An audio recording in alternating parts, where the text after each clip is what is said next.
আসসালামাইকুম সম্মানিত অডিয়েন্স, নিয়ে আসলাম আইফোন 14 প্রো ম্যাক্স। তো যাদের বাজেট 80,000 বা 85,000 না, যারা আইফোন 14 প্রো ম্যাক্স ইউজ করতে চাচ্ছেন, যারা পারতেছেন না বাজেটের কারণে, তাদের জন্য আমি নিয়ে আসলাম iPhone 14 pro max purple colour 256 GB আরব আমিরার ভেরিয়েন্টে পেয়ে যাচ্ছেন আপনারা। তো এই প্রোডাক্টটি দিয়ে দিচ্ছি আজকের জন্য অনলি 45,000 টাকায়। 45,000 টাকায় পেয়ে যাচ্ছেন আইফোন 14 প্রো ম্যাক্স। তো এটা যে একটা ইস্যু আছে, সেই ইস্যুর জন্য দামটা কম। আপনারা অনেকে ভাববেন যে 45,000 টাকা কীভাবে সম্ভব। তো ইস্যু না থাকলে এগুলো সম্ভব না এই প্রাইসে দেওয়া। তো প্রোডাক্টটি দেখেন, ক্যামেরাটা নিয়ে আসো।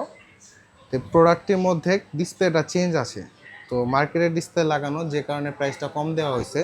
তো যাদের 14 প্রো ম্যাক্স নেবেন, যারা ভাবতেছেন 14 প্রো ম্যাক্স নেবেন কিন্তু বাজেট নাই, তারা আপাতত এটা নিতে পারেন। তবে এটা যদি একটা মার্কেটে ভালো ডিসপ্লে লাগাতে পারেন, তাহলে একবারে অরিজিনালের মতো পারফরমেন্স পাবেন আপনারা। তো 45,000 টাকা যাদের বাজেট আছে, আইফোন 12-এর বাজেট, আইফোন 12 প্রোর বাজেটে পেয়ে যাচ্ছেন আইফোন 14 প্রো ম্যাক্স। তো প্রোডাক্টটি নিতে হলে স্ক্রিনে নাম্বার দেওয়া আছে, যোগাযোগ করুন। ধন্যবাদ।